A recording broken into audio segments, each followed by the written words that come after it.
मेरे प्यारे future chartered accountants, आप सबका चैनल पर बहुत बहुत स्वागत है। मित्रों, आप सबको टास्क पता है। चैनल को ढूंढिए, सब्सक्राइब करिए, वीडियोस को देखिए, शेयर करिए और वीडियोस को लाइक जरूर करिए। चलो अब हम लोग आगे बढ़ते हैं और हमारा डिस्कशन आगे बढ़ाते हैं regarding establishment of quality control and engagement and quality control standards. तो हम लोग कौन से टॉपिक्स डिस्कस कर रहे हैं हम लोग, एक मैं आपको रिवीजन छोटी सी दे ही देता हूं।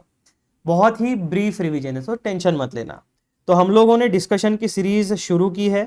वो डिस्कशन की सीरीज क्या क्या कवर करने वाली है? Discussion on scope, objectives and definitions content in engagement and quality control standards. अब engagement and quality control standard में 4 मेन प्रकार के स्टैंडर्ड्स होते हैं। बेसिकली 5 होते हैं, 5वां भी मैं आपको बताऊंगा, लेकिन पहले आप फोकस करिए इन 4 स्टैंडर्ड्स के ऊपर। Standards on auditing, standards on review engagement, standards on assurance engagements and standards on related services. तो यहाँ पर आपको स्टैंडर्ड्स के नाम दिए गए हैं और इस वाले कॉलम में आपको बताया गया है कि ये स्टैंडर्ड्स कौन से प्रोसेस में एप्लीकेबल होने वाले हैं। इसका डिस्कशन हमने पहले वीडियो में डिटेल में कर लिया है, इसलिए मैं यहाँ पर आपको फिर से एक्सप्लेन नहीं कर रहा हूँ। अब 5वां जो स्टैंडर्ड है आपका, वो होता है SQC1, that mean standard on quality control. तो ये जो स्टैंडर्ड है ये आपको through out the auditing field applicable रहने वाला है, क्योंकि ये जो स्टैंडर्ड है ये हर एक चार्टर्ड अकाउंटेंसी फर्म को एप्लीकेबल रहता है खुद की इंटरनल क्वालिटी को मेंटेन करने के लिए। जो भी उनके इंटरनल कंट्रोल्स है, जो भी उनके काम का क्वालिटी है, उसको मेंटेन करने के लिए सारे फर्म्स को SQC1 को फॉलो करना पड़ेगा। जब भी आप ऑडिट करने वाले हो तो आपको standards on auditing and SQC1 follow करना पड़ेगा। जब भी आप SAE या SRE एंगेजमेंट का काम करने वाले हो, आपको उसके साथ SQC फॉलो करना पड़ेगा।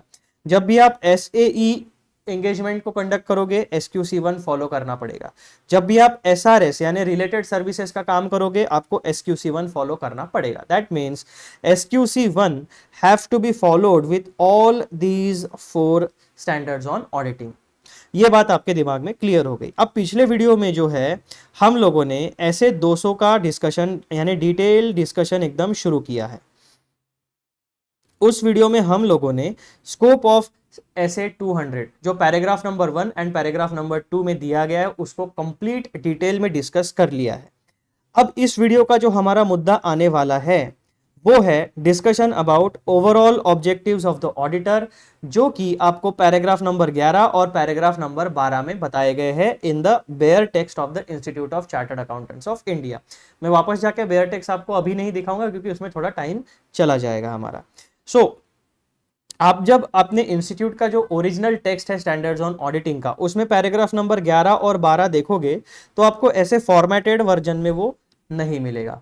बेसिकली मिलेगा आपको point number AB, paragraph number 11-12 थोड़ा सा फॉर्मेटेड ही है क्योंकि उसमें कंटेंट कम है। तो यहाँ पर आपको जो है ऐसा हेडिंग्स वगैरह नहीं मिलेगा। तो मैंने आपके बेनिफिट के लिए यहाँ पर मेंशन कर दिया है, आप चाहे तो वहां पे नोट डाउन कर सकते हो। तो पैराग्राफ नंबर 11 जो है वो क्या कहता है? Overall objectives of the auditor.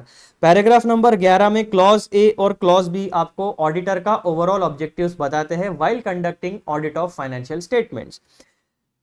In conducting an audit of financial statements, the overall objectives of the auditor are, पहला पॉइंट उसको टू फोल्ड ऑब्जेक्टिव है ऑडिटर का। पहला ऑब्टेन रीजनेबल एश्योरेंस और दूसरा ऑब्जेक्टिव क्या है? Communication of audit findings via audit report.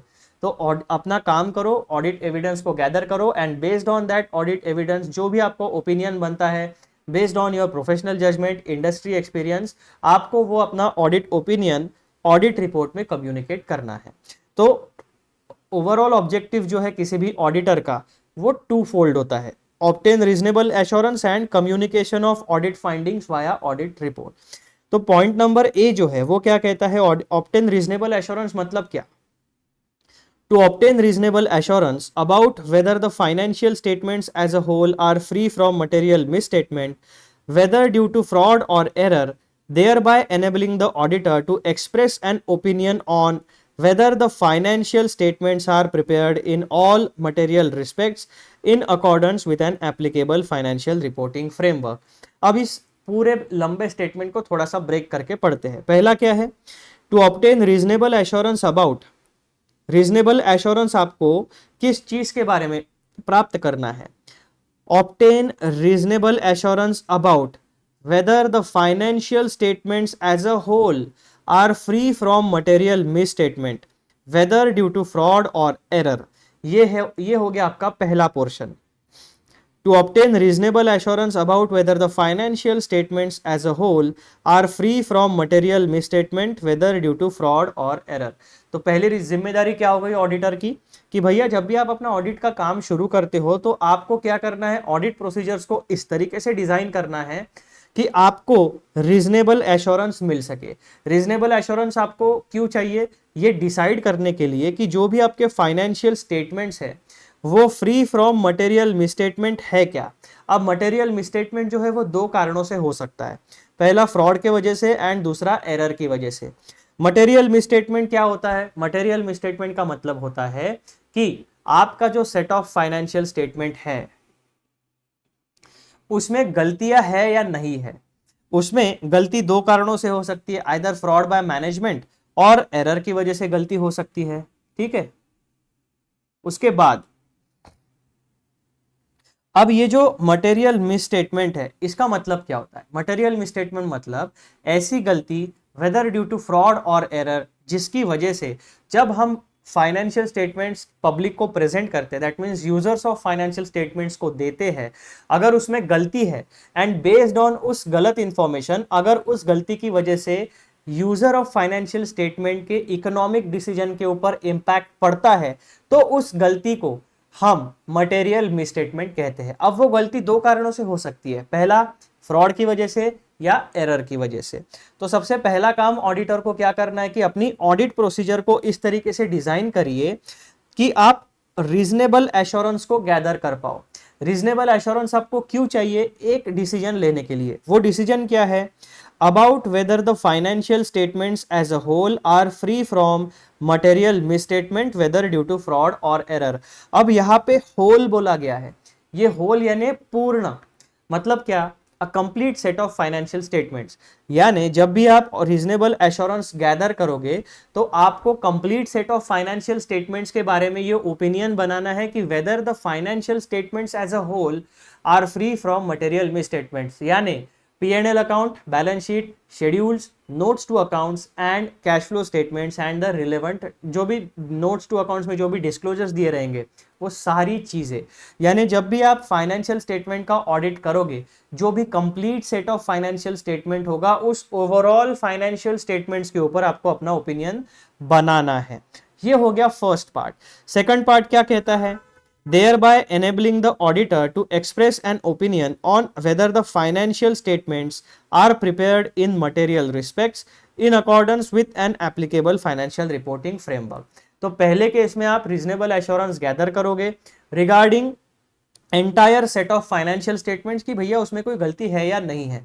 दूसरा एस्पेक्ट आप क्या चेक करोगे, दूसरा एस्पेक्ट आप चेक करोगे कि जो फाइनेंशियल स्टेटमेंट्स मैनेजमेंट या दोस्त चार्ज विद गवर्नेंस वालों ने बनाया है वो बनाते वक्त उन्होंने एप्लीकेबल फाइनेंशियल रिपोर्टिंग फ्रेमवर्क को फॉलो किया है या नहीं किया है.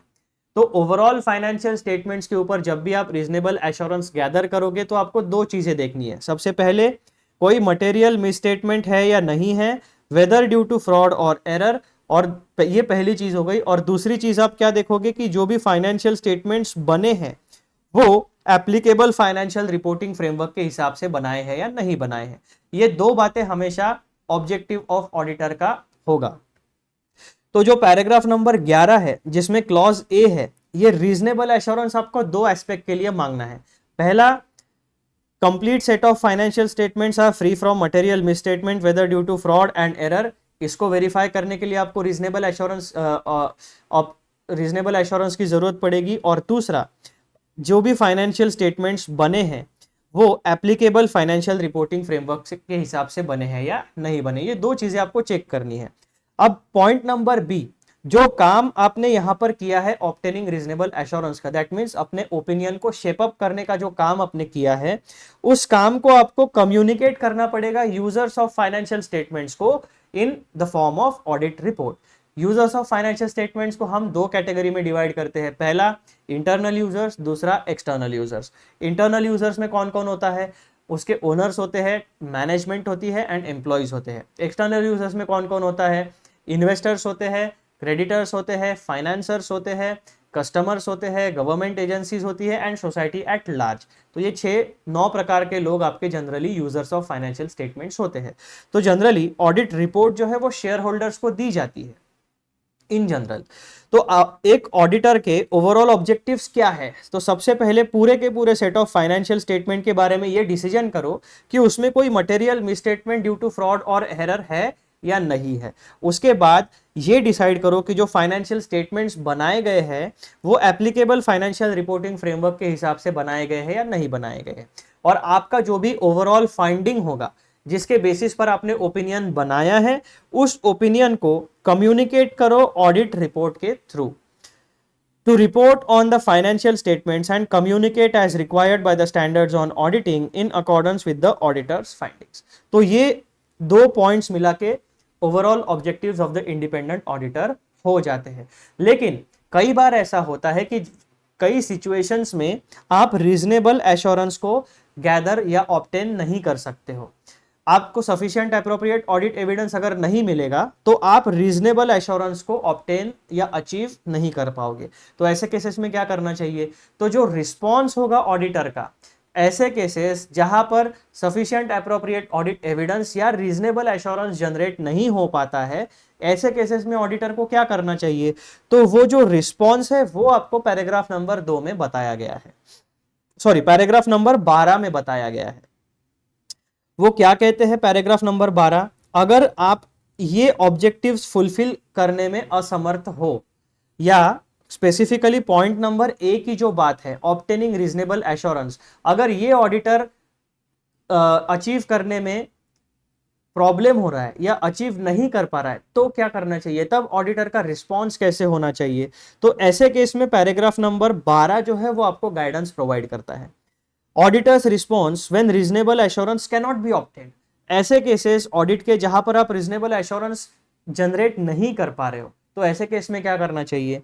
In all cases when reasonable assurance cannot be obtained and a qualified opinion in the auditor's report is insufficient in the circumstances for the purposes of reporting to the intended users of the financial statements, the standards on auditing require that the auditor disclaim an opinion or withdraw from the engagement where withdrawal is legally permitted। 2 चीजें आप कर सकते हो, either disclaimer of opinion issue कर दो अपने audit report में कि भाई मैं कोई ओपिनियन नहीं दे रहा हूं, क्योंकि दे ही नहीं सकता, because I am not able to achieve reasonable assurance. या फिर अगर आप डिस्क्लेमर ऑफ ओपिनियन नहीं दे सकते तो आप अपनी जो ऑडिट एंगेजमेंट है उससे विड्रॉ कर लो, अगर वो विड्रॉवल लीगली परमिटेड है तो सबसे पहली कोशिश आपकी क्या रहेगी? पैराग्राफ नंबर 11 में पॉइंट नंबर ए और बी, अगर point number A obtaining reasonable assurance is not possible in certain circumstances, तो आपके पास 2 ऑप्शन है। पहला, डिस्क्लेमर ऑफ ओपिनियन दो, अगर डिस्क्लेमर ऑफ ओपिनियन आप नहीं देना चाहते हो तो विड्रॉ कर लो। तो बेसिकली किस तरीके से सिचुएशन इवॉल्व होती है? पैराग्राफ नंबर 12 क्या कहता है? Auditors response when reasonable assurance can not be obtained in all cases, यानी सारे प्रकार के ऑडिट्स में, in all cases when reasonable assurance can not ob obtained and a qualified opinion in the auditors report is insufficient in the circumstances for. तो सबसे पहले आपको क्या करना है? इंप्लाइड मीनिंग क्या है यहाँ पर? 2 नहीं 3 ऑप्शन है यहाँ पर। सबसे पहला इंप्लाइड मीनिंग, अगर आप रीजनेबल एश्योरेंस नहीं दे सकते हो तो इन जनरल ऑडिटर क्या करता है? क्वालिफाइड ओपिनियन देता है and rest of the report में कहता है कि एक्सेप्ट दिस, बाकी सब चीजें ऑल राइट है। लेकिन क्वालिफाइड ओपिनियन भी अगर इनसफिशिएंट है इन द सर्कमस्टांसेस, तो आपके पास और 2 ऑप्शन बनते हैं according to standards on auditing. जहां पर रीजनेबल एश्योरेंस आप नहीं अचीव कर पा रहे हो तो वहां पर आप क्या करोगे? क्वालिफाइड ओपिनियन देने की कोशिश करोगे। लेकिन अगर क्वालिफाइड ओपिनियन से भी काम नहीं बनता है, इनसफिशिएंट है क्वालिफाइड ओपिनियन देना भी, तो आप डिस्क्लेमर ऑफ ओपिनियन दे सकते हो। अगर डिस्क्लेमर ऑफ ओपिनियन भी नहीं दे सक रहे हो या नहीं देना चाहते हो तो आपको उस एंगेजमेंट से विड्रॉ कर लेना चाहिए, अगर withdrawal from engagement is legally permitted. तो यहां पर आपको पैराग्राफ नंबर 2 ये बातें बताता है। तो ऐसे करके जो आपका overall objectives of the auditor है, पैराग्राफ नंबर 11, पैराग्राफ नंबर 12, वहां पे आपको दो इंपॉर्टेंट बातें बताई गई है। ऑब्जेक्टिव क्या है? Obtain reasonable assurance and then communicate, यानी ऑडिट रिपोर्ट बनाओ। अगर ये आप नहीं कर पा रहे हो तो तीन चीजें हो सकती है। क्वालिफाइड ओपिनियन दो, अगर क्वालिफाइड ओपिनियन पॉसिबल नहीं है तो डिस्क्लेमर ऑफ ओपिनियन दो, डिस्क्लेमर ऑफ ओपिनियन अगर पॉसिबल नहीं है तो सबसे लास्ट वाला पॉइंट है आपके पास, भैया आप एंगेजमेंट से विड्रॉ कर लो इफ लीगली परमिटेड। अब इन दोनों पैराग्राफ्स को हम एकदम डिटेल में पढ़ते हैं। ये दोनों पैराग्राफ्स मैंने आप लोगों को एकदम बेसिक चीजें बता दी है जो ओवरव्यू हर एक chartered accountancy professional and chartered accountancy student के लिए जरूरी है, वो मैंने आपको यहां पर बता दिया है। अब हम लोग क्या करेंगे, पैराग्राफ नंबर 11 जो है point number A and B इनको कंप्लीटली डिकोड करेंगे। उसके बाद पैराग्राफ नंबर जो 12 है हमारा उसको कंप्लीटली डिकोड करेंगे और अच्छे से पढ़ेंगे। सो here's the detailed explanation. Paragraph number 11, overall objectives of the auditor. In conducting an audit of financial statements, the overall objectives of the auditor are, जब भी आप ऑडिट ऑफ फाइनेंशियल स्टेटमेंट्स को conduct करोगे तो एक ऑडिटर के overall objectives कुछ इस तरीके से दिखते हैं। ऑब्टेन रीजनेबल एश्योरेंस, उसमें भी सबसे पहला पार्ट है ऑब्टेनिंग रीजनेबल एश्योरेंस का। वहां पे क्या होता है, the primary objective is to obtain reasonable assurance that the financial statements are free from material misstatement whether due to fraud and error. पहला मुद्दा आपका डिस्कस हो गया। पहला मुद्दा यानी प्राइमरी ऑब्जेक्टिव क्या रहेगा, is to obtain reasonable assurance that the financial statements, यानी complete set of financial statements, P&L, balance sheet, schedules to accounts, notes to accounts, cash flow statements, ये पांचों चीजें free from material misstatement whether due to fraud और error, यानी इन पांचों components में किसी तरीके का कोई मटेरियल मिसस्टेटमेंट नहीं है, ये आप एंश्योर करोगे पहले फेज में। दूसरा पॉइंट क्या कहता है, the auditor gathers sufficient appropriate audit evidence to reduce audit risk to an acceptably low level. तो ऑडिट रिस्क क्या होती है, ऑडिट रिस्क का मतलब ये होता है कि फाइनेंशियल स्टेटमेंट में मटेरियल मिसस्टेटमेंट है लेकिन ऑडिटर साहब को वो मटेरियल मिसस्टेटमेंट नहीं दिखी, क्योंकि ऑडिटर साहब ने अपने ऑडिट की प्रोसीजर्स को कुछ इस तरीके से डिजाइन किया था या कुछ सिचुएशंस की वजह से उन्हें वो गलतियां यानी मटेरियल मिसस्टेटमेंट पकड़ में नहीं आया during the phase of audit. This is known as audit risk. Material misstatement financial statement में प्रेजेंट है लेकिन ऑडिटर साहब ने अपनी ऑडिट रिपोर्ट में क्लीन ओपिनियन दिया है कि फाइनेंशियल स्टेटमेंट्स में किसी भी तरीके का कोई मटेरियल मिसस्टेटमेंट नहीं है। This is known as audit risk. तो ऑडिटर साहब क्या करते हैं, ऑडिटर साहब को अपना ऑडिट इस तरीके से डिजाइन करना चाहिए, उसकी प्रोसीजर्स इस तरीके से डिजाइन करनी चाहिए ताकि उन्हें सफिशिएंट एप्रोप्रिएट ऑडिट एविडेंस मिले। Sufficient means quantity and appropriate means quality of audit evidence. तो क्वांटिटी भी होनी चाहिए आपके ऑडिट एविडेंस में एंड क्वालिटी भी होनी चाहिए। तो इस तरीके का ऑडिट एविडेंस आपको गैदर करना है ताकि जो आपकी ऑडिट रिस्क है कि material misstate non detection of material misstatement, जो आपकी ऑडिट रिस्क है नॉन डिटेक्शन की रिस्क, उसको आप एक्सेप्टेबली लो लेवल पे लेके आओ। Acceptably low level means what, कि ऐसी गलतियां जिसकी वजह से डिसीजन मेकर्स के फाइनेंशियल डिसीजन मेकिंग के ऊपर किसी तरीके का कोई इंपैक्ट नहीं हो रहा है। This is known as acceptably low level, यानी इतनी गलतियां रह भी गई तो भी कोई बहुत बड़ा बवाल नहीं होने वाला है। ऐसी सिचुएशन आपको क्रिएट करनी है। पॉइंट नंबर 3 क्या कहता है, professional judgment is used to evaluate the evidence and conclude on the fair presentation of the financial statements in accordance with applicable financial reporting framework. तो पहले प्राइमरी ऑब्जेक्टिव क्या है, भैया मटेरियल मिसस्टेटमेंट ढूंढो, ensure करो कि कोई मटेरियल मिसस्टेटमेंट नहीं है वेदर ड्यू टू फ्रॉड और एरर। दूसरा, ऑडिट प्रोसीजर इस तरीके से डिजाइन करो ताकि आपको हर एक एस्पेक्ट में सफिशिएंट एप्रोप्रिएट ऑडिट एविडेंस मिले और जो आपकी ऑडिट रिस्क है आप उसे एक्सेप्टेबली लो लेवल तक लेके आओ। पॉइंट नंबर 3 में आपको क्या कहता है कि जो भी आपका प्रोफेशनल एक्सपीरियंस है, प्रोफेशनल यानी इंडस्ट्री एक्सपीरियंस, आपका जो नॉलेज बेस है, इनका कॉम्बिनेशन से जो आपका प्रोफेशनल जजमेंट तैयार होगा उसको अच्छी तरीके से यूज करिए to evaluate the audit evidence obtained and conclude, यानी कंक्लूजन पे आना पड़ेगा आपको, तो conclude on the fair presentation of financial statements in accordance with applicable financial reporting framework.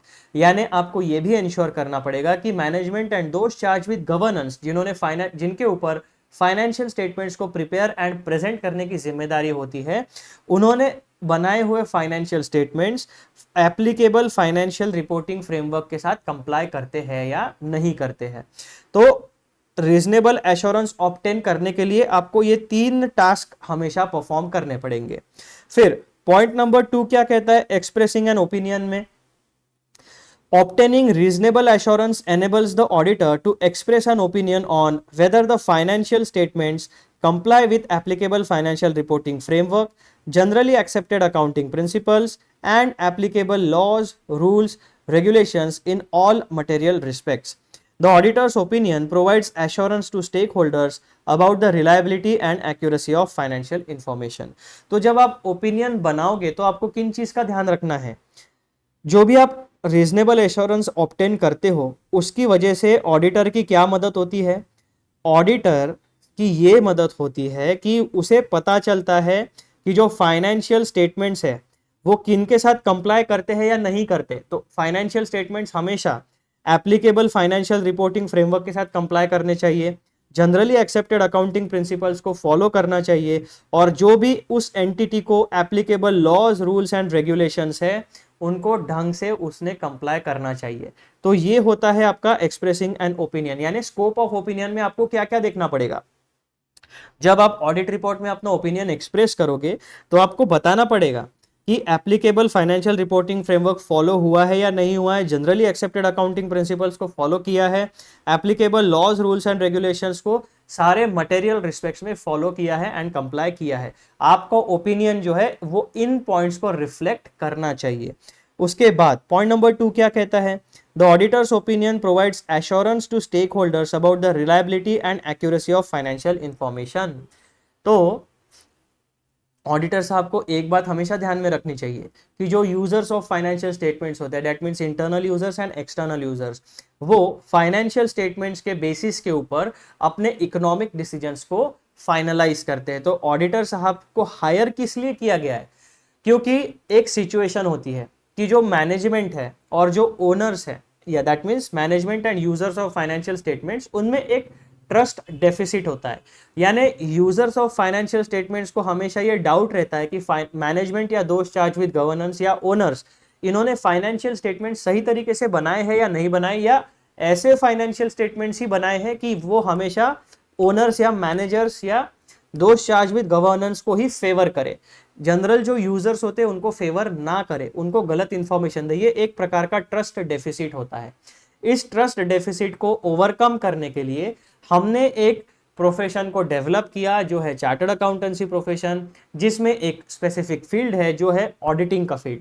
तो यहाँ पर उन्होंने establish users of financial statements and management, इन दोनों ने म्यूचुअली अग्री किया कि भैया देखो आपस में झगड़ते बैठने से कुछ होने नहीं वाला, हम क्या करते हैं एक क्वालिफाइड चार्टर्ड अकाउंटेंट को हायर करेंगे जो ना आपका बंदा होगा या ना आपका बंदा, यानी जो मैनेजमेंट का भी बंदा नहीं है, जो यूजर्स ऑफ फाइनेंशियल स्टेटमेंट्स का भी बंदा नहीं है, वो एक इंडिपेंडेंट पार्टी है। जैसे कि स्पोर्ट्स में अंपायर होते हैं, ना वो टीम ए का होता है ना वो टीम बी का होता है, वो बस अनबायसली स्पोर्टिंग एक्टिविटी को ऑब्जर्व करता है और जो भी वो ऑब्जर्व कर रहा है उसके बेसिस के ऊपर वो अपने अंपायरिंग के डिसीजंस प्रोवाइड करता है। सिमिलरली जो ऑडिटर साहब होते हैं वो ना मैनेजमेंट की तरफ से होते हैं ना यूजर्स ऑफ फाइनेंशियल स्टेटमेंट्स की तरफ से होते हैं। उनका काम क्या होता है, प्रोफेशनली जो नॉलेज उन्होंने गेन किया है, जो स्किल्स, जो इंडस्ट्री एक्सपीरियंस उन्होंने गेन किया है, उसको यूज करो, फाइनेंशियल इंफॉर्मेशन का एनालिसिस करो, एग्जामिनेशन करो, सफिशिएंट अप्रोप्रिएट ऑडिट एविडेंस को गैदर करो, उसके बेसिस के ऊपर अपना ओपिनियन जनरेट करो और उस ओपिनियन को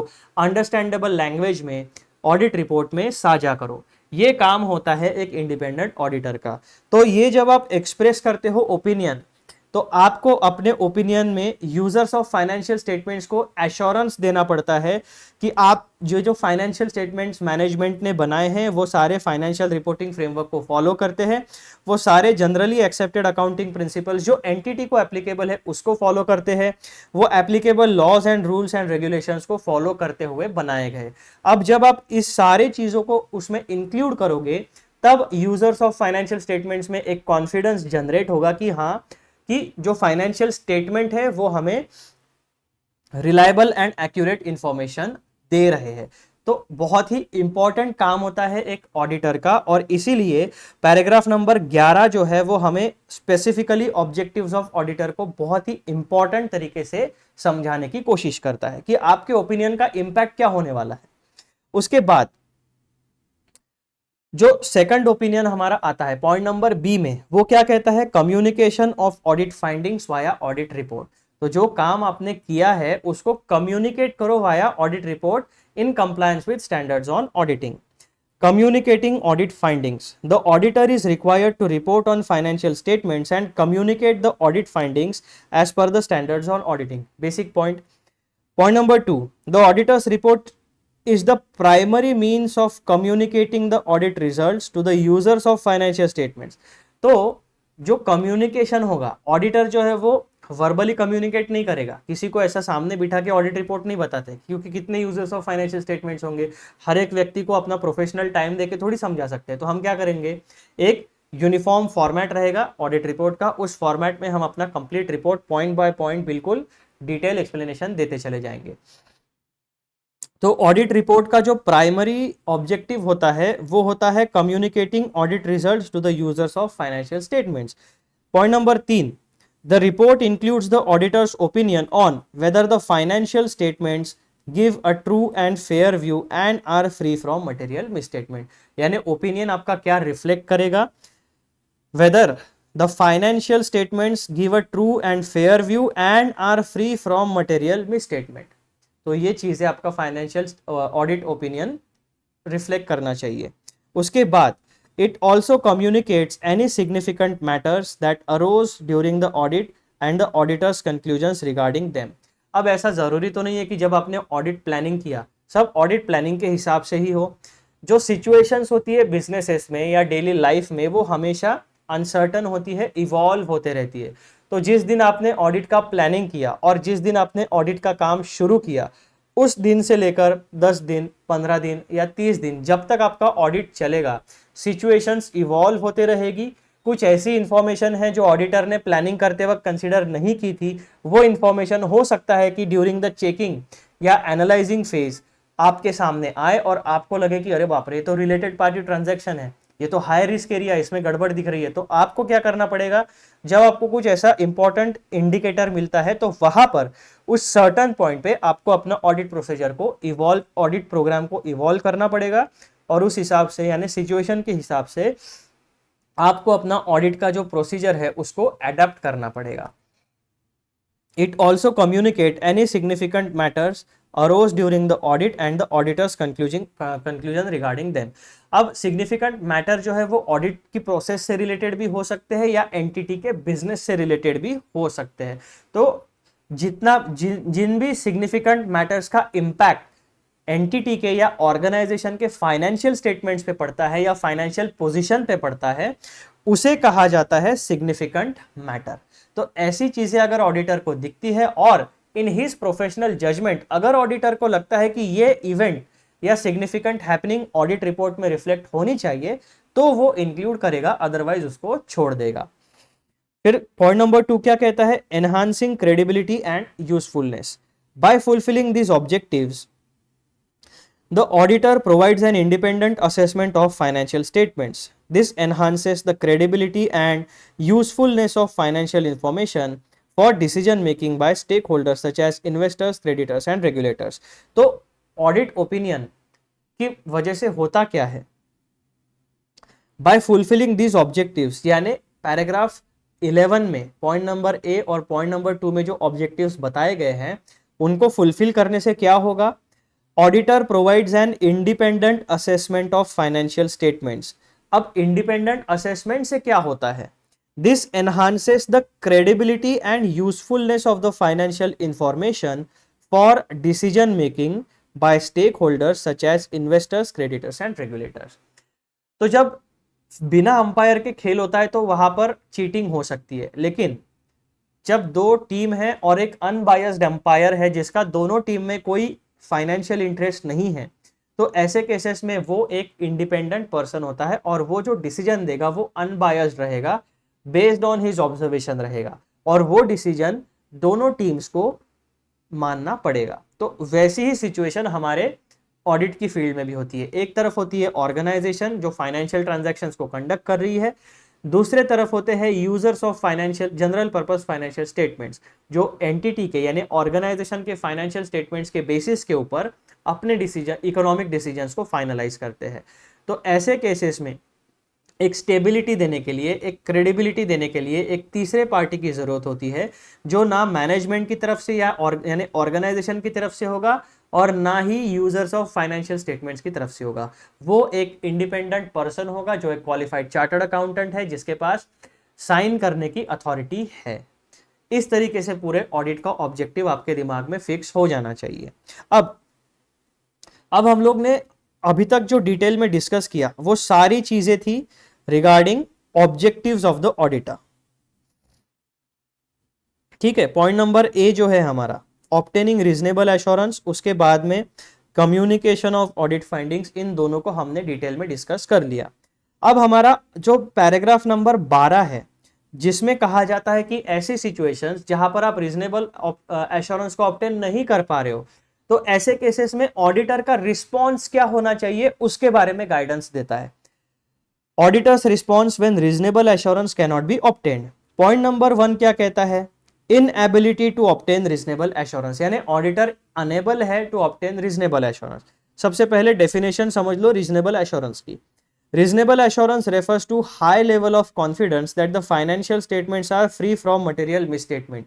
Reasonable assurance जो होता है वो एक high level का confidence होता है, absolute level का confidence नहीं होता है, high level का confidence कि हाँ भाई एक independent unbiased party ने audit किया है, तो इसका मतलब क्या है? Financial statements are free from material misstatement। हम इस financial statement को, financial information को use करके हमारे economic decisions ले सकते हैं। पॉइंट नंबर बी, अब इस सिचुएशन का कॉन्टेक्स्ट क्या है? There may be circumstances during the audit where the auditor can not gather sufficient appropriate evidence to reach this level of assurance, यानी हाई लेवल ऑफ कॉन्फिडेंस जो है वो आप अचीव नहीं कर पा रहे हो। कभी ऐसे सर्कमस्टांसेस आ जाते हैं कि मैनेजमेंट आपको कोऑपरेट नहीं कर रही है, प्रॉपर इंफॉर्मेशन आपको नहीं मिल रही है। अगर आप परचेसेस, किसी पर्टिकुलर एक्सपेंस का अगर आप ऑडिट कर रहे हो, पूरे एक्सपेंडिचर साइड में P&L के, या एसेट साइड या लाइबिलिटी साइड, किसी भी एस्पेक्ट का अगर आप ऑडिटिंग कर रहे हो और आपको उस पर्टिकुलर डिपार्टमेंट के एम्प्लॉयज या मैनेजमेंट की तरफ से कोऑपरेशन नहीं मिल रहा है, या मैनेजमेंट ने जानबूझकर गलत इंफॉर्मेशन आपको दी है और उसके बारे में ऑडिटर को पता चल गया है, तो ऐसे केसेस में क्या होगा? जो ओरिजिनल इंफॉर्मेशन है वो ना मिलने के कारण या इंफॉर्मेशन का एक्सेस ना मिलने के कारण ऑडिटर साहब जो है वो रीजनेबल एश्योरेंस को ऑब्टेन नहीं कर पा रहे हैं, यानी हाई लेवल ऑफ कॉन्फिडेंस को अचीव नहीं कर पा रहे। This could arise due to limitations in the scope of audit, lack of access to necessary information और inherent uncertainties in financial reporting. तो ये जो आपका inability to obtain reasonable assurance है, ये 3-4 कारणों की वजह से हो सकता है। वो 3-4 कारण आपके लिए क्या दिया है? Lack of access to necessary information, यानी जो इंफॉर्मेशन आपको चाहिए वो आपको प्रोवाइड नहीं की जा रही है, और inherent uncertainties in financial reporting. अब इनहेरेंट अनसर्टेनिटीज मतलब क्या? कि जो मैनेजमेंट है उसका कॉम्पिटेंस क्या है, ठीक है, क्या वो कॉम्पिटेंट है कि वो फाइनेंशियल स्टेटमेंट प्रिपेयर कर पाए, या उन्होंने ऐसे कॉम्पिटेंट एम्प्लॉयज को हायर किया है क्या जिन्हें फाइनेंशियल स्टेटमेंट्स के बारे में बहुत अच्छे तरीके से नॉलेज है।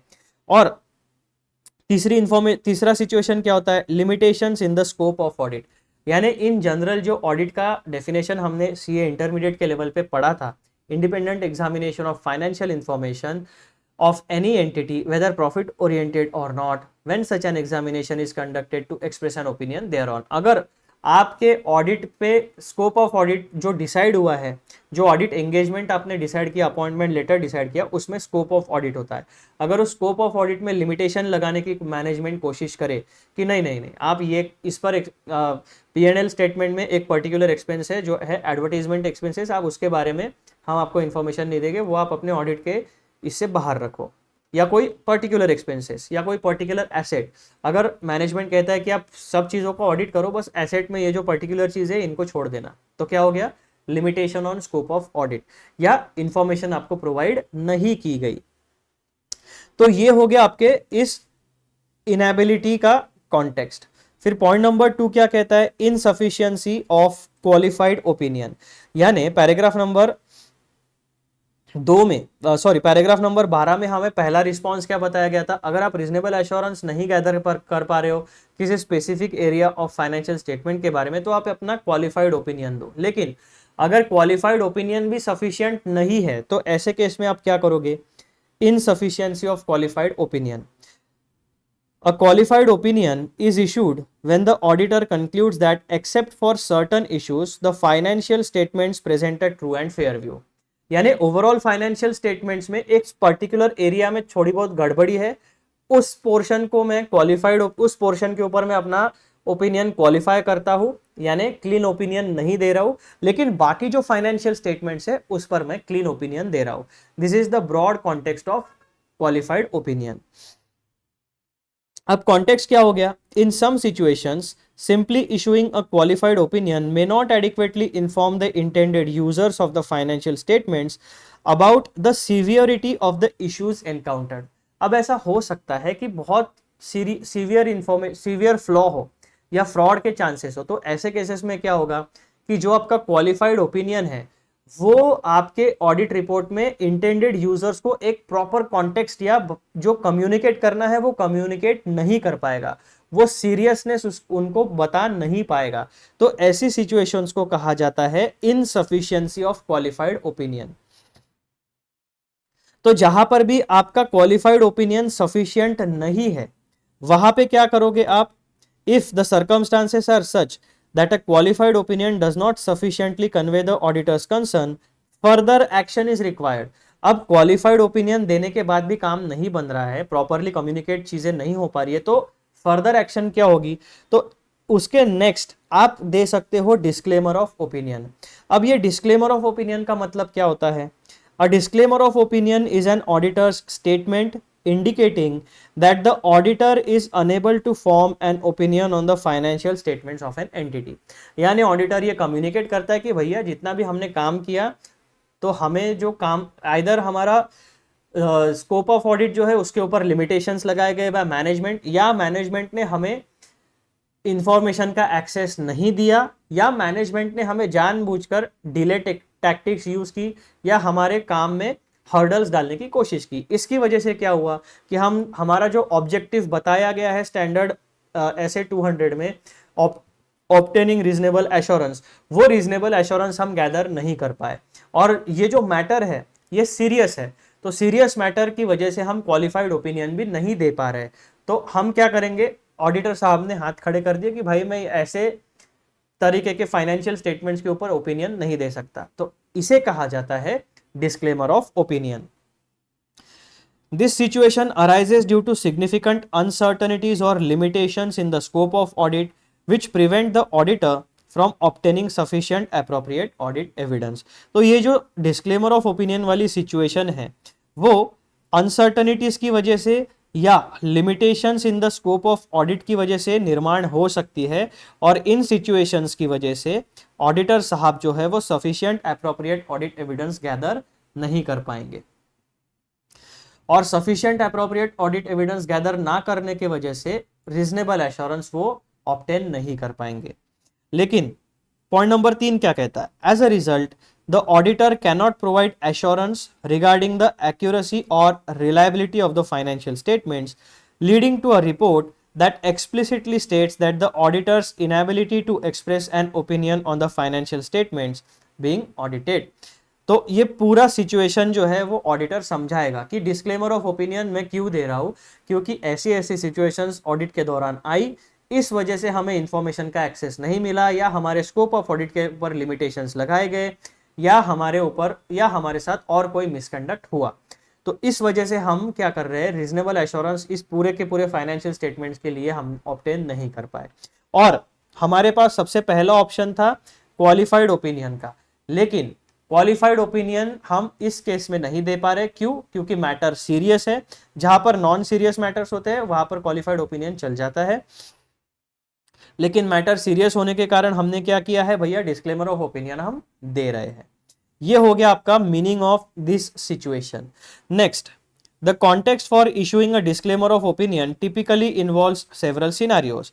Insufficient audit evidence, आप audit evidence gather ही नहीं कर पा रहे हो, आपको external confirmation भी नहीं मिल रहा है, इंटरनल एम्प्लॉइज जो होते हैं मैनेजमेंट के वो भी कोऑपरेट नहीं कर रहे हैं, उसके बाद में limitations on scope of audit, unclear और अनरिलायबल इंफॉर्मेशन, आधी अधूरी इंफॉर्मेशन दी जा रही है, मटेरियल मिसस्टेटमेंट भी है यानी मैनेजमेंट में झोल झपाटे करके रखे हैं, and complexity of financial statements यानी जो फाइनेंशियल ट्रांजैक्शंस है या applicable laws rules and regulations है वो इतने कॉम्प्लेक्स है कि हम इनकी वजह से इस कॉम्प्लेक्सिटी को एड्रेस नहीं कर पा रहे, and that's why we are unable to obtain reasonable assurance and this leads to disclaimer of opinion.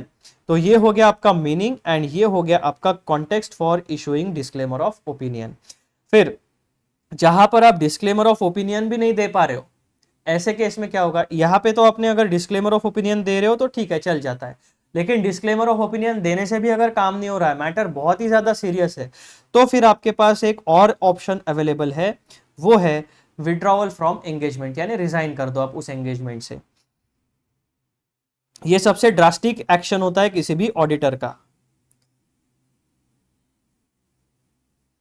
तो विड्रॉवल के केसेस में क्या क्या पॉइंट्स हमें ध्यान में रखने, if the auditor determines that they can not fulfill their responsibilities due to inability to obtain reasonable assurance and if legally permissible they may withdraw from the audit engagement altogether. छोड़ दो काम, अगर कुछ भी possible नहीं हो रहा है तो भाई ऑडिटर साहब की रेप्यूटेशन का सवाल होता है। क्यों? क्योंकि साइन होती है किसी भी चार्टर्ड अकाउंटेंट की किसी भी ऑडिट रिपोर्ट के ऊपर, अगर गलत रिपोर्ट के ऊपर साइन होती है और फ्यूचर में जाके कोई फ्रॉड या गड़बड़ी उस फाइनेंशियल स्टेटमेंट में निकलती है तो सबसे पहले जिम्मेदारी मैनेजमेंट के ऊपर आएगी, उसके बाद देखा जाएगा कि भैया इंटरनल ऑडिटर स्टैट्यूटरी ऑडिटर कौन है, पहले उनको पकड़ो कि आपने ऐसे उल्टी सीधी रिपोर्ट पे साइन कैसे किया।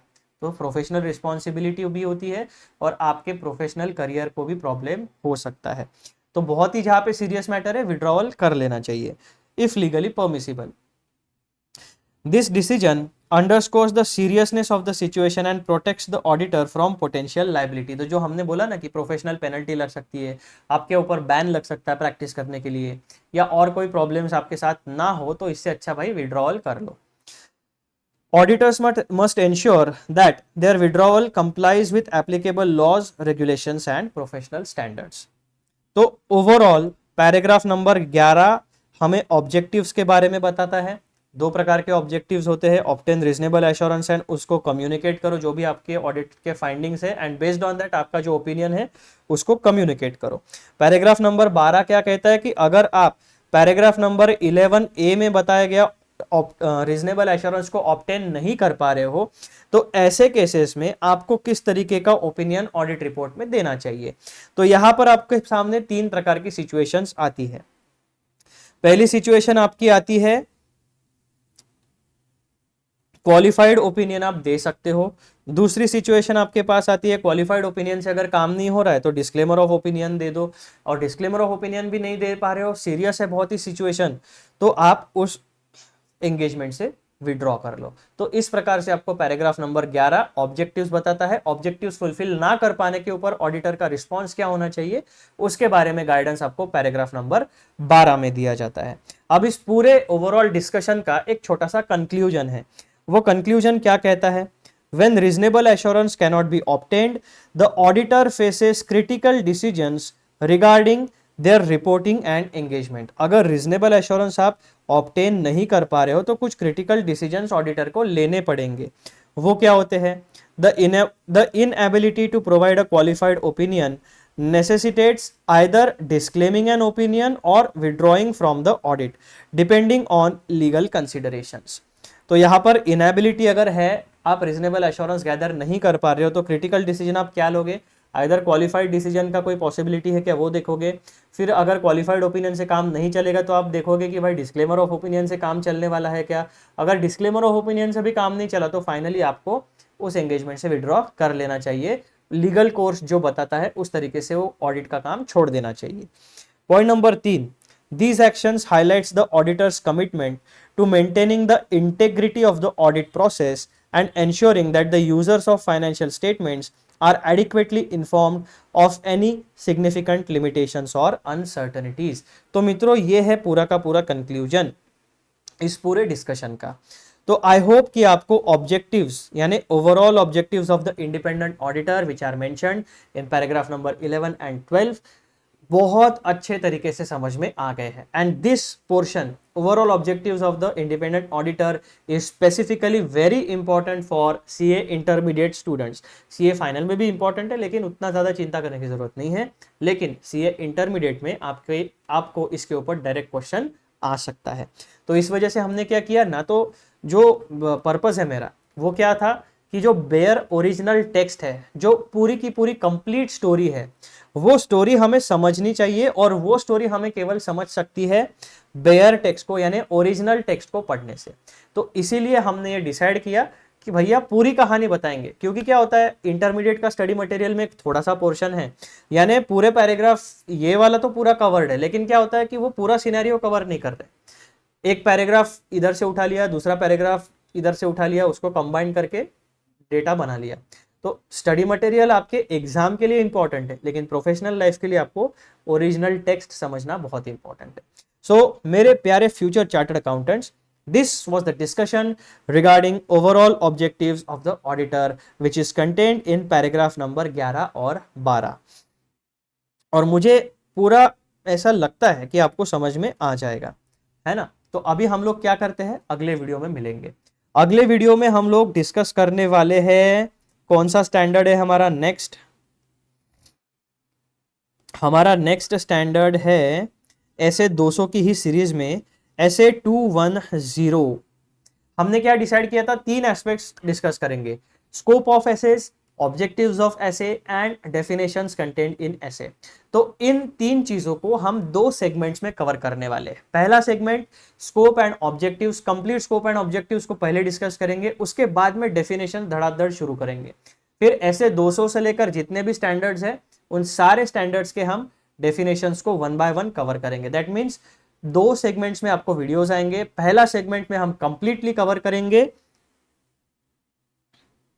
Scope of SA and objectives of SA. इन सारे स्टैंडर्ड, सारे engagement and quality control standards के स्कोप एंड ऑब्जेक्टिव्स को कवर करने के बाद फिर हम डेफिनेशंस के ऊपर जंप करेंगे। ठीक है, अगले वीडियो में मिलते हैं। तब तक के लिए आपके लिए एक टास्क है, चैनल को ढूंढिए, चैनल को सब्सक्राइब करिए, वीडियोस को देखिए, शेयर करिए एंड लाइक जरूर करिए। चलो बाय बाय।